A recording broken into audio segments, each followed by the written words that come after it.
And in fact, President Schulz, your 7-point plan, there were many of the points that also appear in the 7 key policy drivers and recommendations identified by Business Europe. So actually more ground of agreement than disagreement in there. But it is now my honor and my privilege to welcome onto the stage Antonis Samaras, Prime Minister of Greece and current holder of the Presidency of the Council of the European Union. Mr. Prime Minister, the floor is yours.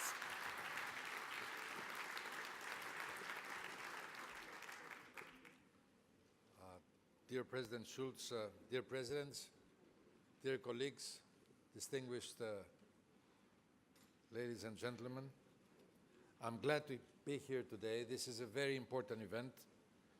Indeed, industry matters. Manufacturing is the engine of growth. We sometimes tend to forget it, but this is what history tells us clearly, and especially European history. And not only history, I think current reality reminds us exactly the same thing. That there is no growth without strong manufacturing. Manufacturing brings out the highest contribution to productivity. It brings in the largest input in research and innovation. It has the greatest multiplying effects to the overall economy. It amounts for 57% of all European exports, incorporating 65% of all its R&D. It is thus indeed the key driver for productivity growth, as it follows closely technological evolution and research innovation. It is the most real economy of all. Modern crises do not start from the industrial economy. To the opposite, the manufacturing sector usually suffers from crises generated elsewhere in the economy, primarily from the financial sector. On the other hand, strong manufacturing usually stimulates a dynamic and resilient financial sector. It is real business, solid business, less bubble, more trust. The current ongoing crisis in Europe confirms just that. Countries with a strong industrial sector have been more resilient to the recession. The impact of globalization in the industrial sector of Europe is indeed a combination of threats and opportunities, a great challenge for both business and government. We have to cover lost ground from our faraway competitors. At the same time, we have to explore the immense opportunities for our products to reach markets and customers at exactly those faraway markets in other continents. Let me say a couple of words on my country. Greece today has the smallest industrial sector compared to its recent history. Deindustrialization in Greece was widespread in the early 90s as a result of the immensely low production cost of its neighboring new democracies in the Balkans after the collapse of communism. Equally so, our country, although a member of the European Community since 1980, has failed to introduce structural and market reforms that would have stimulated, if they were taken into consideration earlier, real growth in the economy. The strong financial crisis that hit Greece 4 years ago only made things much worse. It forced factories with long history to downsize or close down, resulting to record high unemployment and immense social problems. Our unemployment today is reaching the incredible level of 27, 28%, and around 60% for the youth. However, this time, we reacted decisively. Our government has implemented extensive structural reforms aiming at transforming local demand-driven production to an export-oriented economy. We have implemented fiscal, labor, and market reforms. We have facilitated licensing. We've done a large reform in the public and tax administration. which directly affects business and encourages foreign investment. Our bureaucracy today is in fact being transformed from a red tape to a red carpet treatment, especially to foreign investors. And today I can tell you we are very optimistic. According to all official statistics and surveys by the European Commission, the IMF and the OECD, Greece today has the largest cyclically corrected primary surplus of over 6% and the largest structural surplus compared to an average structural deficit for the Eurozone as a whole. On top of that, our trade deficit has been brought down by around 15% of GDP in 2009 to zero last year for the first time in decades. We had a double problem of a deficit. We now have a surplus, primary surplus, and a surplus in our balance of payments for the first time, really, in many decades. Allow me to move to the broadest picture.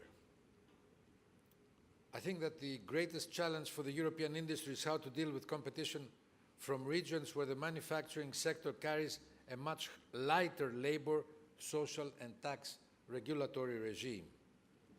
This is what has caused some 4 million lost jobs since 2008 and the decrease of private investment by 350 billion between 2007 and 2011, driving unemployment upwards and threatening the social fabric of our union.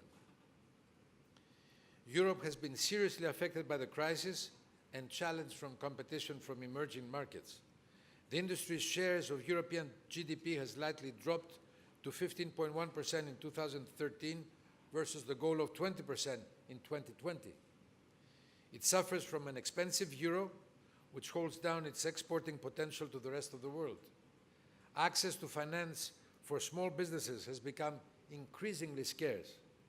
A very diverse cost of lending in different areas of the European Union, I believe, is distorting competition and is increasing asymmetric differences within the euro area. It's a huge difference from an SME in Greece or in Portugal or in Ireland to have to pay 10 or 11% from an SME that pays 1 or 1.5%.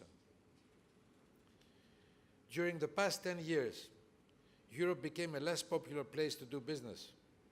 The drop of foreign investment to almost half of what it used to be in the early 2000s indicates a very thorny problem. Thus, the need for Europe to react and strengthen its global position is, to me, imperative. The bottom line is that we have to reverse the negative trend while maintaining our quality advantages. Since we have the best social model in the world, we have to create the best products in the world. They might be more expensive sometimes, but they should always be better in quality and in innovation.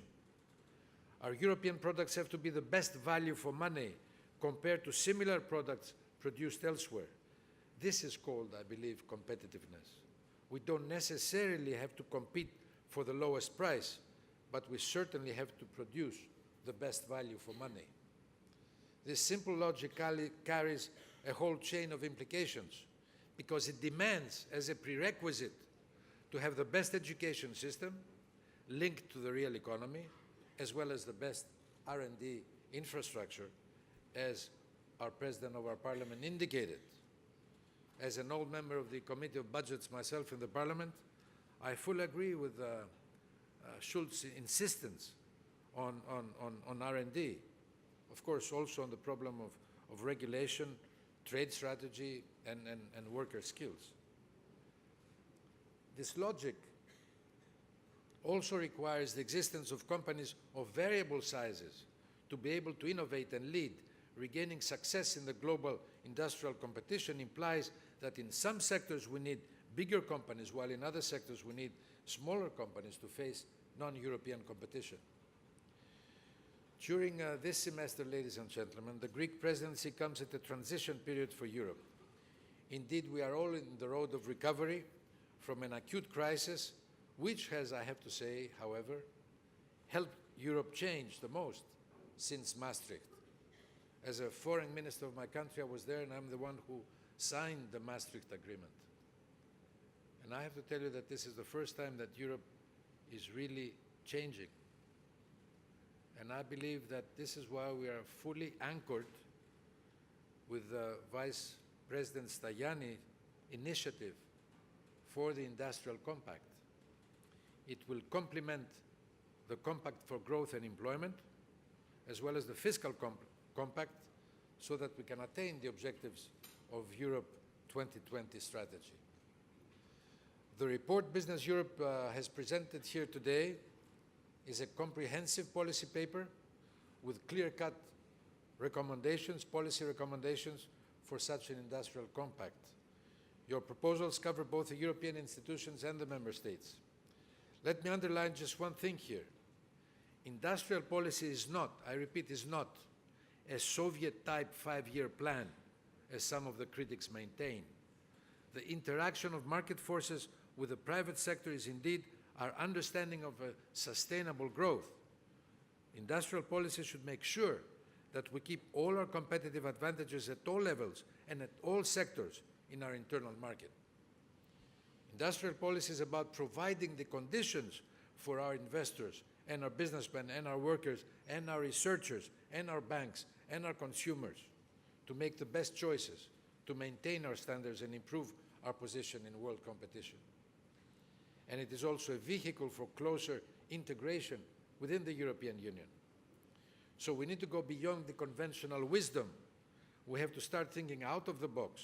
We have to move beyond the codification of the existing tools. Thus, the Industrial Compact addresses the leadership challenge of the European Union in the field of manufacturing, now that Europe draws its lessons from the outgoing crisis.